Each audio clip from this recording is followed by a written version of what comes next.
जर आमदार साहेब असं म्हणत असेल की पाठीमागून येऊन युवक हा त्या गाडीला धडकला तर त्याचे प्रत्यक्षदर्शनी असणारे आमचे गावकरी लोक होती, त्याच्यानंतर आमचे गावातली काही लोक त्यांना उचलायची होती, त्याच्यानंतर हे जे आले होते आमदारांचे पुतणे हे आमच्या कळंब गावातून मंचरच्या दिशेने येत असताना हे समोरासमोर ठोकले। त्याच्यानंतर त्या गोष्टीचे व्हिडिओ आहे, त्याचे फोटोज आहे आणि गाडी राईट साईडने पुढच्या बाजूने पुढची हेडलाईट पासून तर गाडीचा फेंडर पर्यंत पूर्ण गाडी ठोकली गेली।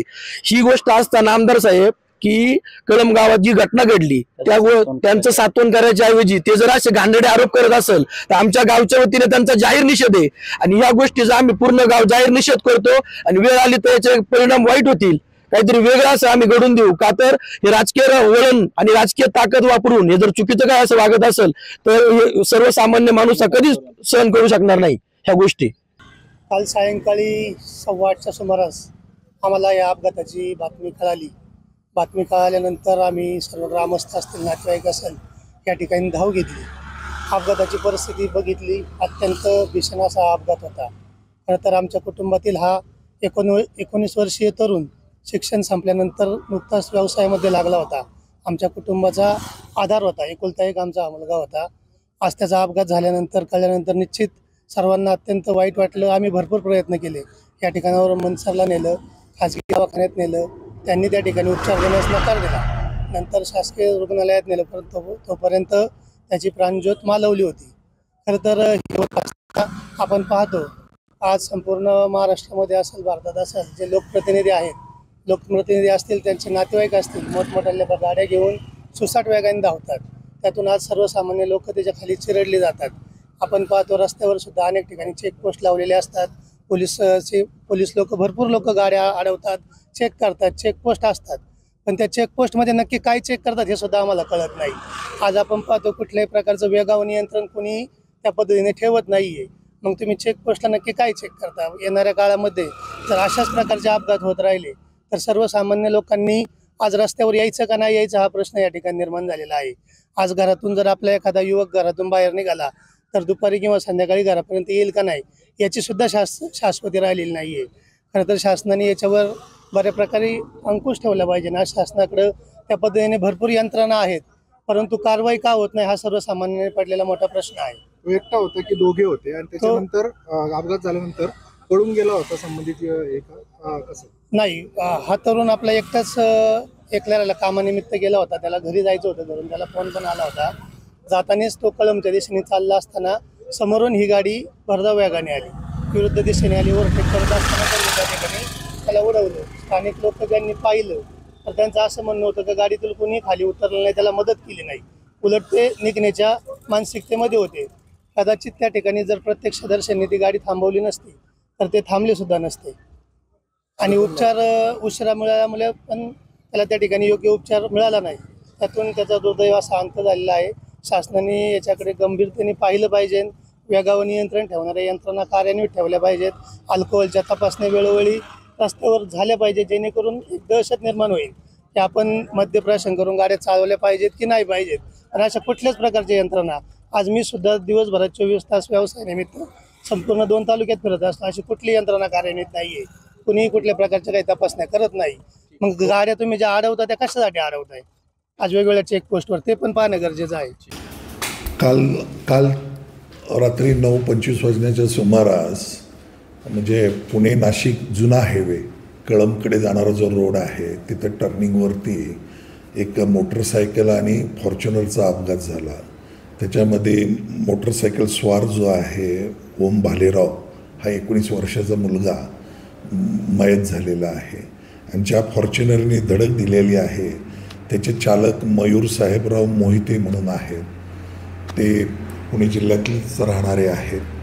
ते ओव्हरटेक करत असताना पुणे बाजूकडून नाशिक बाजूकडे जाणाऱ्या मोटरसायकलच्या ट्रॅकवरती रॉंग साईडला फॉर्च्युनर कार गेल्याने समोरच्या राईट साईडच्या हेडलाईटच्या बाजूचा कारची धडक होऊन त्याच्यात तो जागीच मृत्युमुखी पडलेला आहे। त्यानंतर जे फॉर्च्युनरचे चालक आहेत यांनी पोलीस स्टेशनला येऊन अपघाताची खबर दिलेली आहे। त्यानंतर आमच्या पोलीस स्टेशनचे API कांबळे साहेब व त्यांचा स्टाफ घटनास्थळी जाऊन बघितलं आणि त्यानंतर त्या मृत व्यक्तीला जिवंत आहे किंवा मृत आहे याचा खात्री करण्यासाठी ताबडतोब ॲम्ब्युलन्स बोलवून तात्काळ त्याला दवाउपचारासाठी मनसर हॉस्पिटलला रवाना केले होते. त्यामध्ये डॉक्टरांनी त्याला मृत घोषित केलेलं आहे. त्याला हेड इंजुरी झालेली होती. रक्तस्राव जास्त झाल्यानंतर जबरदस्त ॲक्सिडेंट झाल्यानंतर त्याच्यात तो मृत्यूपत्री पडलेला आहे. तर त्याच्यामध्ये मनसर पोलीस स्टेशनला 304(2) प्रमाणे गुन्हा दाखल करण्यात आलेला आहे IPC सेक्शनखाली. आरोपीला ताब्यात घेतलेला आहे आणि आरोपीला तपास पूर्ण करून चालू आहे आणि आरोपीला रिमांडसाठी मेहरबान कोर्ट इथे हजर करण्यासाठी आमची टीम गेलेली आहे, तपासी अंमलदार आणि ते, आणि तपास चालू आहे. याच्यामध्ये कोणाची चुकी काय पूर्ण तपास झाल्यानंतर आम्ही निश्चित त्या स्टेजला जाऊन आम्ही आपल्याला कळवू. आमदार दिलीप मोहिते यांचे पुतणे मयूर मोहिते यांच्या आलिशान मोटरीने धडक दिल्याने एका युवकाचा मृत्यू झालाय. ही घटना कळंब परिसरामध्ये काल रात्रीच्या सुमारास घडली आहे. आपण पाहू शकता या ठिकाणी कळंबकडून मंचरला जाणारा हा रस्ता आहे आणि याच वळणावरती हा भीषण अपघात झालेला आहे. खरं तर आमदार दिलीप मोहिते यांचे पुतणे मयूर मोहिते हे कळंबच्या दिशेहून मंचरच्या दिशेने जात होते. तर ज्या तरुणाचा अपघात झाला आहे तो तरुण मंचरकडनं कळंबच्या दिशेला येत होता. कळंबच्या नंतर एक घोडनदीवरील पूल आहे. पुलाच्या पुढे आल्यावरती एक छोटंसं वळण आहे. या वळणावरती मयूर मोहिते यांना आपली गाडी आवरता आली नाही. ते भरधाव होते. त्यातच त्यांनी समोरून येणाऱ्या युवकाला तरुणाला धडक दिली. त्या तरुणाच्या मोटरसायकलचा व मयूर मोहिते यांच्या आलिशान गाडीची ही धडक एवढी भीषण होती की तो अपघातग्रस्त तरुण हा वरती उडून खाली पडला व त्यानंतर त्या तरुणाचा मृत्यू झालेला आहे. आपण या ठिकाणी पाहू शकताय हा अपघात भीषण होता.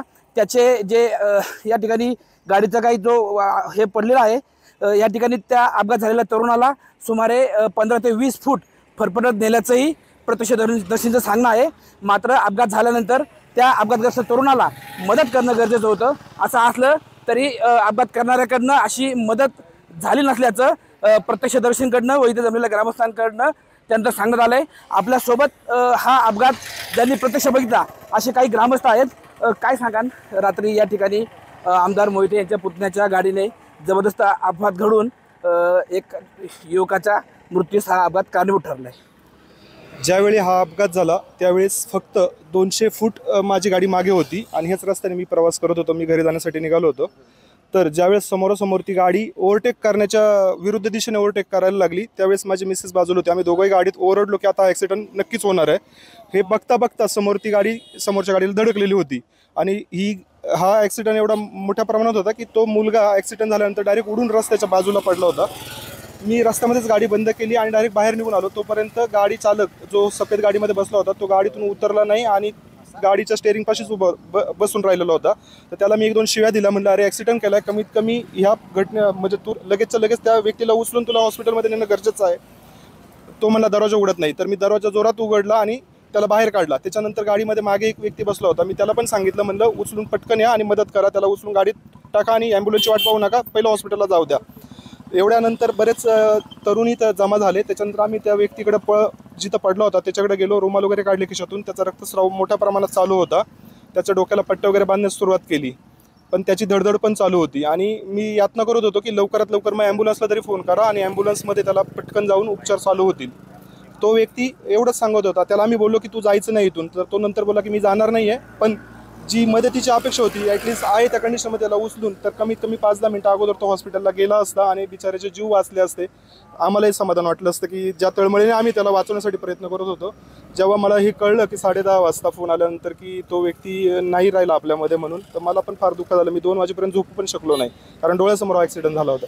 खरं तर जी व्यक्ती अपघातग्रस्त होती, जखमी अवस्थेत होती, ती व्यक्तीला ज्या गाडीने अपघात केला त्याच गाडीतून पुन्हा मंचरला नेण्यात आलं की ॲम्ब्युलन्समध्ये नेण्यात आलं, काय परिस्थिती होती? ॲम्ब्युलन्समध्ये नेण्यात आलं. त्या गाडीवाल्याला आम्ही बोलत होतो. तो बोलला चालणार नाही पण नंतर ती गाडी स्टार्ट करून ते पुढे घेऊन गेले. पण तेच 10 मिनटं जर त्या गाडीमध्येच त्या व्यक्तीला नेलं असतं तर मला हेच म्हणायचं होतं की ॲटलिस्ट उपचार त्याच्यावर लवकर चालू झाले असते, वेळ वाया गेली नसती. खरं तर काय परिस्थिती होती? जी गाडी आहे जिने अपघात केला ती गाडी कुठून येत होती? जी मोटरसायकल आहे ती कुठून येत होती आणि तुम्ही कोणत्या बाजूने येत होते? मनसरहून माझं मनसर या ठिकाणी दुकान असल्यामुळे दुकान बंद करून मी टाकेवाडी या ठिकाणी जाण्यासाठी ह्याच रस्त्याने निघालेलो होतो आणि समोरून येणारी गाडी नारायणगावच्या साईडने मनसरच्या दिशेने चाललेली होती. एक पिकअप होता त्या गाडीच्या पुढे. अचानक मला माहीत होतं की माझ्या समोर टू व्हीलरवाला चाललेला आहे, पण पिकअपच्या मागून जी गाडी आली वेगाने ती अचानक बाहेर निघाल्यानंतर आमच्या लक्षात आलं की आता काहीतरी घटना घडणार आहे. आणि असं बोलता बोलता एकच सेकंदात दोन्ही गाडींचा ॲक्सिडेंट झाला. नंतर लगेच तो मुलगा उडून साईडला पडला आणि आम्ही जागेवरती गाडी बंद करून लगेच त्याला मदत जशी करता येईल त्याचे प्रयत्न करण्यासाठी बाहेर आलो. म्हणजे वास्तविक पाहता मुलगा त्याच्या साईडने बरोबर चालला होता. जी गाडी आहे आलिशान गाडी ती पिकअपला ओव्हरटेक करताना दुसऱ्या लेनमध्ये आली असं मला म्हणायचं आहे. हो, मी त्याच क्षणी त्याला सुद्धा बोललो की तुझी चुकी आहे, तू गाडी ओव्हरटेक करण्याची गरजच नव्हती. आणि जो व्यक्ती चालला होता टू व्हीलरवरती त्याचा स्पीड पण फार नव्हता, अगदी 45-50चा स्पीड असेल. नॉर्मली माझ्याच पुढे होता, त्याच्यामुळे मला माहित होतं की तो अजिबातही वेगात नव्हता. ही चुकी फक्त त्या 4 व्हीलर कारची आहे. काय झालं अपघातानंतर? त्या व्यक्तीने तर मदत केली नाही, म्हणून की त्या तरुणाला मदत कोणी केली आणि त्याला मनसरला उपचारासाठी कसं नेण्यात आलं? मदतीसाठी मी ज्यावेळेस बाहेर आलो गाडीतून तर त्यावेळेस इथं शुभम भालेराव, बऱ्याच लोकांची मला नावं माहीत नाही पण बरेच तरुण इथं जमा झाले. स्थानिक दुकानदार असतील इथे बाजूचे आजूचे सगळे आले जवळ, त्यांनी सगळ्यांनी मदत केली आणि ॲम्ब्युलन्समध्ये आम्ही उचलून त्याला टाकलं. पण तो जो गाडीवाला होता तो ह्या ठिकाणी फक्त त्याची काय फोनवरती गप्पा चालल्या असतील तेच चालू होतं. बाकी त्याला आम्ही सांगत होतो की तू जायचं नाही इथून, तर तेवढा तो बोलला फक्त मी जाणार नाही म्हणून.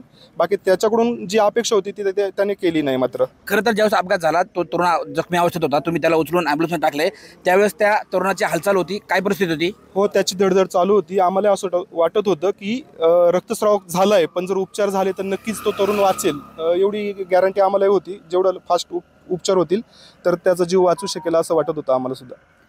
खरं तर आमदार दिलीप मोहिते यांचे पुतणे मयूर मोहिते यांच्या आलिशान गाडीने धडक दिल्याने एक अपघात झाला व या अपघातामध्ये युवकाला आपले प्राण गमावू लागलेत. अपघात झाल्या हा युवक याची हालचाल चालू होती. जर त्याला वेळेत उपचार मिळाला असता, अपघात करणाऱ्याने तात्काळ त्या युवकाला उचलून जर दवाखान्यामध्ये नेलं असतं, वेळेत उपचार मिळाले असते तर कदाचित त्या युवकाचे प्राण वाचले असते. मात्र अपघात केलेल्या व्यक्तींनी असं कोणतंही सहकार्य दाखवलं नाही असं प्रत्यक्षदर्शींचं सांगणं आहे. त्या व्यक्तींनी त्या अपघात केलेल्या युवकाला दवाखान्यात नेण्यास नकार दिला व त्यानंतर ॲम्ब्युलन्स येण्यासाठी काही वेळ गेला व तो युवक उशिराने दवाखान्यात पोहोचल्यामुळे त्या युवकाची प्राणज्योत मालवली. युवकाला जर वेळेत दवाखान्यात नेलं असतं तर कदाचित युवकाचे प्राण वाचले असते. टाइम्स नाऊ मराठीसाठी सचिन तोडकर, मनसर.